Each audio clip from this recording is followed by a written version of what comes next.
दोस्तों, भारतीय वैज्ञानिक एक और नया कारनामा करने की तैयारी कर रहे हैं।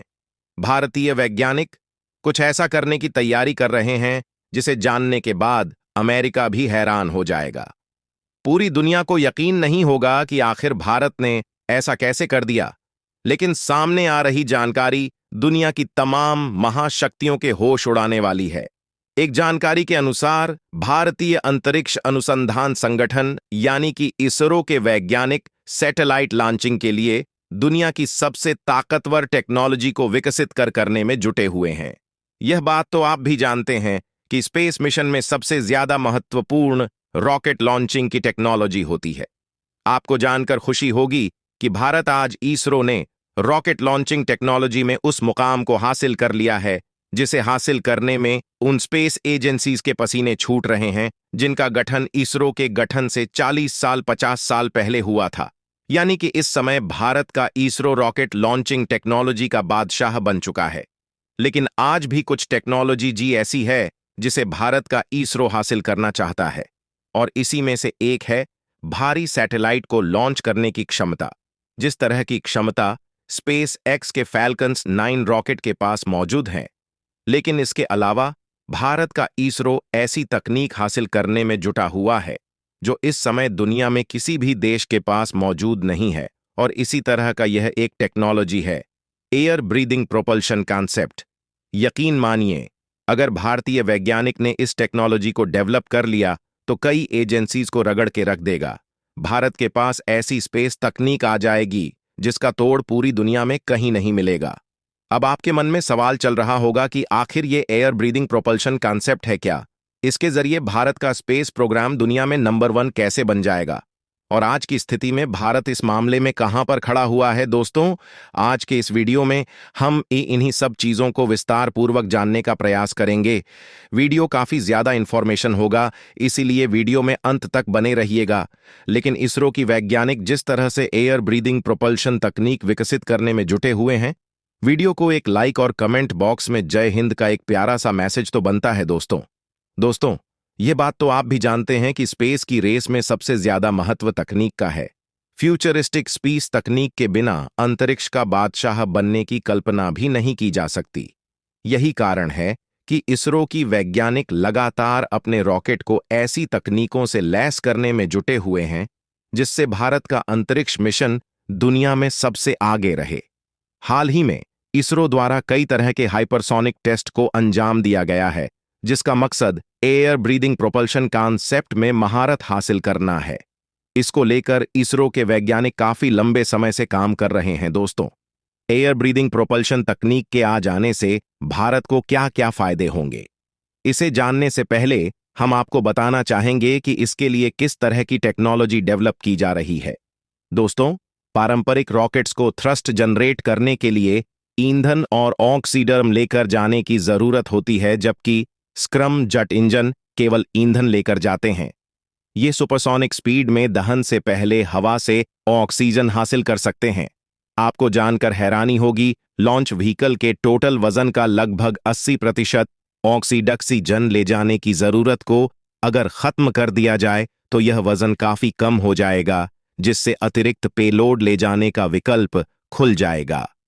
स्क्रैम जेट इंजन ऑक्सीजन को लिक्विड में कन्वर्ट कर सकता है और वायुमंडल को क्रॉस करने के बाद इस्तेमाल के लिए इसे स्टोर कर सकता है, क्योंकि धरती के वायुमंडल को क्रॉस करने के बाद ऑक्सीजन नहीं मिल पाता। यही कारण है कि स्क्रैम जेट दूसरे रॉकेट इंजन की तुलना में काफी ज्यादा ताकतवर है, जिससे अंतरिक्ष तक पहुंचने की लागत काफी कम हो जाती है। जैसे कि मैंने आपको पहले ही बताया कि धरती के वायुमंडल से बाहर ऑक्सीजन मौजूद नहीं है। ऐसे में इसे चलाने के लिए या तो पहले स्टोर किया हुआ ऑक्सीजन इस्तेमाल किया जा सकता है, या फिर वायुमंडल पार करने के अंत में पारंपरिक स्टेज द्वारा इसे स्विच करके कंटिन्यू रखा जा सकता है। यही कारण है कि इसके दोहरे मोड वाले रेजेट इंजन तकनीक को विकसित कर रहा है। ऐसा इंजन सबसोनिक और सुपरसोनिक दहन मोड यानी दोनों मोड में काम कर सकता है। हालांकि सुपरसोनिक मोड में दहन को बनाए रखना काफी बड़ी चुनौती है, क्योंकि ईंधन को मिली सेकंड के अंदर दहन करना होता है। दोस्तों, इसरो के एयर ब्रीदिंग प्रोपल्शन प्रोग्राम का मुख्य फोकस एक ताकतवर तकनीक से सक्षम व्हीकल का इस्तेमाल करके के स्क्रम जेट इंजन को विकसित करना है, जिससे सैटेलाइट लॉन्चिंग का खर्च कम किया जा सके। यह स्क्रैमजेट इंजन ईंधन के रूप में हाइड्रोजन और ऑक्सीडर्म में वायुमंडल की ऑक्सीजन का इस्तेमाल करता है। इसरो के पास स्क्रम जेट इंजन को विकसित करने और उसका टेस्ट करने के लिए रोहिणी 560 और RH560 जैसे ताकतवर डबल स्टेज साउंडिंग रॉकेट मौजूद है। इस रॉकेट का व्यास 560 मिलीमीटर होने की वजह से इसका नाम रोहिणी 560 पड़ा। इसरो द्वारा इस तकनीक को हासिल करने के लिए कई तरह के टेस्ट को सफलतापूर्वक अंजाम दिया गया है और अब हम कई सालों बाद इस तकनीक को हासिल करने से महज एक कदम पीछे हैं, यानी कि 2010 से शुरू हुआ यह सिलसिला अब अपने मुकाम तक पहुंचने वाला है। इस तकनीक को हासिल कर लेने के बाद भारत दुनिया का इस मामले में एकमात्र ऐसा देश बन जाएगा, क्योंकि अभी तक कोई भी देश इस तरह की तकनीक को हासिल ही नहीं कर पाया। आपको जानकर हैरानी होगी कि अभी तक सुपर पावर अमेरिका के पास भी ऐसी तकनीक मौजूद नहीं है। चीन, रूस और जापान जैसे देश तो चाहे कम पानी ज्यादा है। पूरी दुनिया में भारत के अलावा सिर्फ ऑस्ट्रेलिया ही एकमात्र ऐसा देश है जो इस तकनीक को हासिल करने की कोशिश कर रहा है, लेकिन इस मामले में वह भारत से काफी ज्यादा पीछे है। और जब तक वह तकनीक में सफलता हासिल कर पाएगा, तब तक भारत दुनिया के स्पेस मार्केट पर कब्जा जमा चुका होगा, क्योंकि ये तकनीक स्पेस मार्केट में भूचाल लाने वाली है। दोस्तों, इस तकनीक में भारत को सफलता मिलने के बाद इसके जबरदस्त फायदे होंगे। भारत आज अंतरिक्ष के बाजार में अपनी धमक दिखाना स्टार्ट कर चुका है और पूरी दुनिया से भारत को इसके लिए ऑर्डर भी मिल रहे हैं, क्योंकि भारत आज बेहद ही कम खर्चे में सैटेलाइट लॉन्च कर रहा है। यही कारण है कि अमेरिकी कंपनियां भी अपने देश में तमाम विकल्प होने के बावजूद भारत का रोक कर रही हैं।